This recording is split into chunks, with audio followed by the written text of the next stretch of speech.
Hello, Eric. Hi, Sagar. So nice to see you here. You just played at the Daniel Naroditsky Memorial. You played in the Rapid, Blitz, and also the Creator event. It was an incredible event, right? It was, yeah, it was really special to be a part of, and amazing turnout. The organization of the event was also really, really impressive.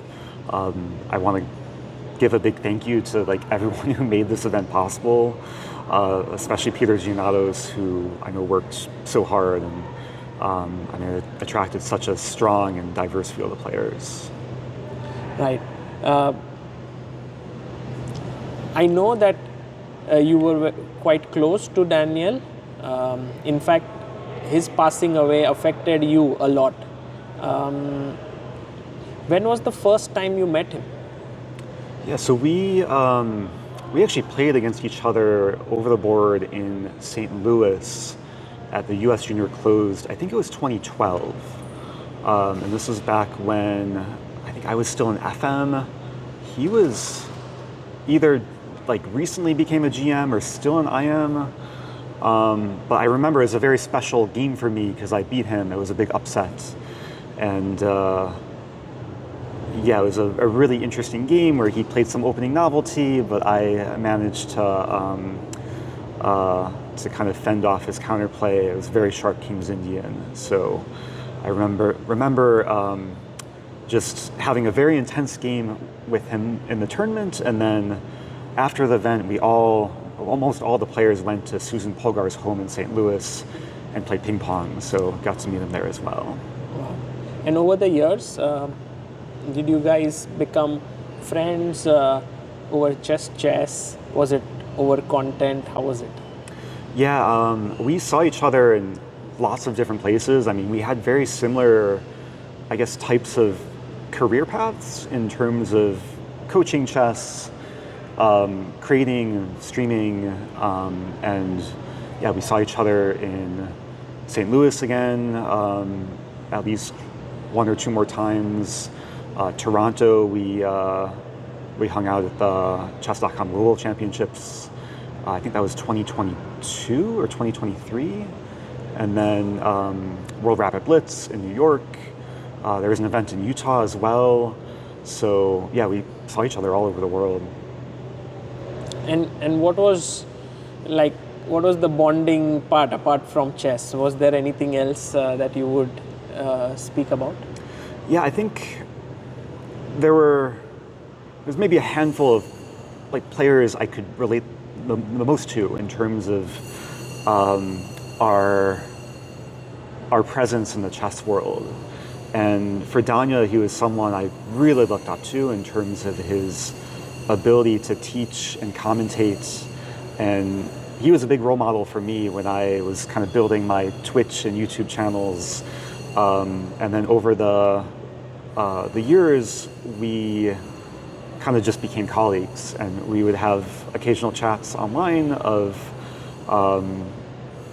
just how we're managing the whole nature of making a living in the chess world.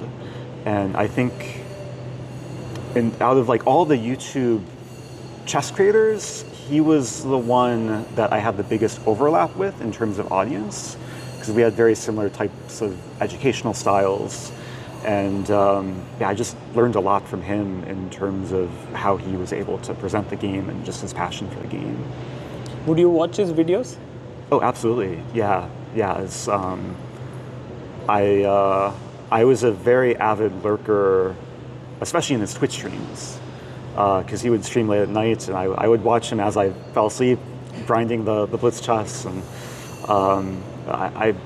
I would pretty rarely actually speak in his chat, but anytime he'd pull off a stalemate trick, then that's when I'd pop in and show my appreciation. And sometimes he'd give me a shout out for the Rosen trap he once trapped Magnus Carlsen like it. So yeah, that was a special memory.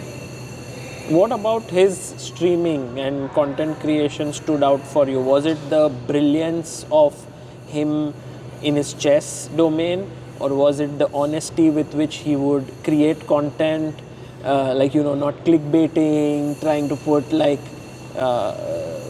titles which were very much descriptive of what he was doing. What was it about him that attracted you? Yeah, I think there were a lot of different factors. One thing I think he was really skilled at was being able to break down very high-level concepts in a way that the average chess player, the amateur chess player, could understand. And it's very difficult to do, especially when you're an elite player. I mean, he's top in the world, especially in blitz and rapid chess.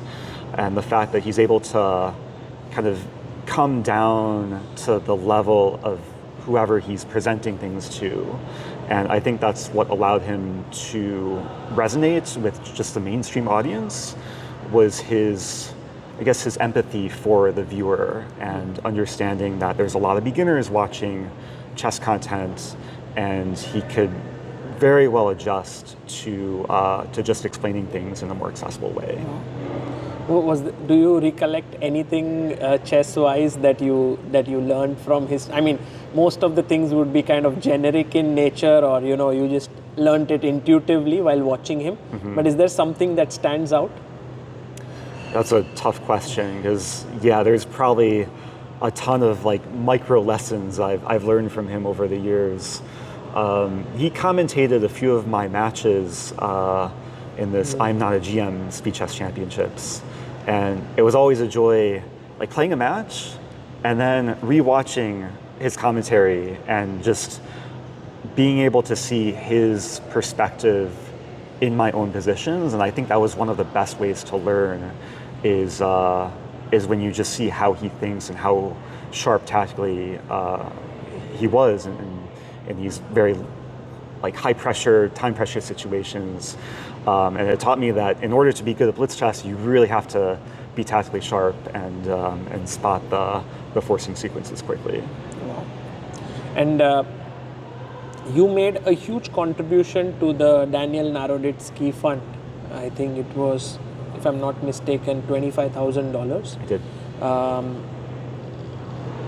What kind of made you to do that, such a huge amount? And are you happy with how things have turned out here? Because, I mean, there's a board there which has your name on it. Yeah. I mean, first of all, the whole mission for this tournament and honoring his legacy, it means a lot to me, means a lot to our community. And I feel like it was one of the smallest things I could do is make a contribution and hopefully bring a lot of good, continue to bring good to the chess community. And it's incredible to come to this event and just see how well organized it is, how nice everyone has been throughout the event, and meet so many people that he's had an impact on. So I'm looking forward to many more editions of this event, and I'm glad we can honor his legacy in a meaningful way. And just wanted to ask you if there was anything that you learned from Daniel that you would love the chess community to maybe imbibe in them, people watching this. What would it be? Oh dear, there's so many things. I think he was so competitive, but at the same time so humble. And I think that's very important, is when, especially if you lose a game or you're just interacting with the general fans, that you stay humble. And he was such a good role model for the community. So it's something I try and live up to. I guess in some ways you are similar. Yes, very competitive. You want to win, but you never let it show on the board. When the game is over, you are always kind to your opponent. You always analyze. Is that something that you kind of also saw in Dania? Oh, I would say so. Yeah, I think we had very similar personality types. And maybe in some sense he influenced me, just when I watch his videos, it rubs off on my personality as well. But yeah, I understand there's all different types of personalities in the chess world, and the way he acted is something I've tried to emulate over the years. Beautiful. Well, thank you, Eric, for sharing this and sharing your experiences with him. And it was wonderful talking to you. Thank you, Sagar.